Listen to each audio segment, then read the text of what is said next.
একবেলা একটু শুয়ে থাকলে উঠে দেখব দুনিয়ার কাজ পড়ে আছে। যাদের একার সংসার তারাই বুঝবে এর জ্বালা। সকালবেলা রান্না করে খেয়ে ওরা সবাই চলে গেছে যে যার অফিসে পড়তে। তারপরে একটু শুয়েছিলাম, শরীরটা একদম ভালো লাগছিল না। কেন যে এত শরীর খারাপ হচ্ছে কে জানে। তারপরে একটু শুয়েছিলাম, উঠে দেখলাম দুনিয়ার কাজ যেন পড়ে আছে। কাল বিকেলে জামা কাপড়গুলো চেয়ারে রেখেছিলাম, সে আর আমার ভাঁজ করা হয়নি। প্রথমেই আমি জামা কাপড়গুলো ভাঁজ করে নিলাম।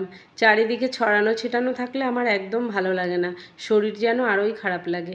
তো আগে জামা কাপড়গুলো ভাঁজ করে আমি শোকেসের মধ্যে সব সাজিয়ে রাখলাম। জানেন তো, এলোমেলো লাগবে বলে আমি ঘরে একটা আলনাও রাখিনি, সব আমি শোকেস এইভাবে রেখে শোকেসটা বন্ধ করে দিই, আর যেন আমার মনে একটু শান্তি হয়। শোকেসের একটা পার্টে আমি আমার জামা কাপড়গুলো রাখি, আর একটা পার্টে আমি ছেলে মেয়েরগুলো রাখি, তাহলে নিতেও সুবিধা হয়। আর ওনারগুলো আমি ও ঘরে একটা আলমারি আছে ওখানে রেখে দিই, তাহলে যার যারটা সে নিতে পারে, আমাকে আর ওদের পেছনে ছোটাছুটি করতে হয় না। তো এইভাবেই আমি সবসময় গুছিয়ে রাখি। আর পড়ার জায়গাটা দেখুন কিভাবে রেখেছে, ওরা একটুও গোছাতে পারে না। তো সব আমি আবার গুছিয়ে একটু ধুলো ঝেড়ে দিলাম। বলেছি না, একটু শুয়ে থাকলে ওঠার পরে আমার যেন মনে হয় সব গেল রসাতলে। তো এইভাবে সব গুছিয়ে নিলাম, থেকে নিয়ে ফ্রিজ পর্যন্ত। রোজ যেন ধুলো না মুছলে আমার মনে শান্তি হয় না। বাড়িতে সবাই কত বকাবকি করে আমাকে, কিন্তু আমার এই অভ্যাস মোটেই পাল্টাচ্ছে না, একটা বদ অভ্যাসে পরিণত হয়েছে। সকালে দেখুন কাজের দিদি কিন্তু আমাকে সব কাজ করে দিয়ে গেছে। ওই যে বললাম একটু শুয়েছিলাম, উঠে যেন আমার সব কিছু নোংরা লাগছে। আর এর জন্য আমি শরীরটা ঠিক রাখতে পারি না, শরীরটা ওই জন্যই আমার বেশি খারাপ হয়। এক্সট্রা কাজ করলে আর কী হবে বলুন, সবই বুঝি কিন্তু তবুও বুঝেও কিছু করতে পারি না। তো সব কিছু ঝেড়ে পুছে নিলাম, এবার যাব স্নান করতে। উনি অফিসে যাওয়ার আগে কে যেন একটা দামোদরের চিংড়ি মাছ নিয়ে যাচ্ছিল, আবার খানিকটা চিংড়ি মাছ কিনে রেখে চলে গেছে।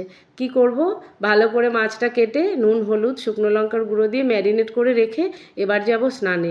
ভালো করে ফ্রেশ হয়ে স্নান করে এসে পুজো দিয়ে আবার একটু রান্নায় হাত দেবো, আর সেই রান্নাটা আমি আপনাদের সঙ্গে শেয়ার করব। তো চলুন এবার রান্নাঘরে চলে যাই।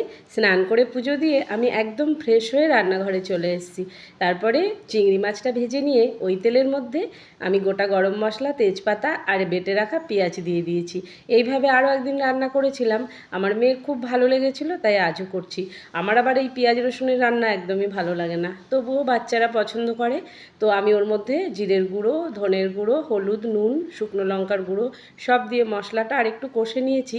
আর উপর থেকে দিয়ে দিয়েছি সর্ষে বাটার একটা জল। সর্ষে বাটার জলটা দেওয়ার পরে বেশিক্ষণ আর রান্না করতে হয়নি। তারপরে একটু গরম মশলা গুঁড়ো দিয়ে ঢেকে রেখেছিলাম ওভেনের উপরে কিছুক্ষণ, তারপরে নামিয়ে নিয়েছি। তো আজকের ব্লগটা আমার কেমন ছিল, রান্নাটা কেমন ছিল, অবশ্যই কমেন্ট করে জানাবেন। আর প্লিজ যারা এখনও ফলো করেননি একটু ফলো করে পাশে থাকবেন, আর যারা ইউটিউব থেকে দেখছেন একটু সাবস্ক্রাইব করে দেবেন।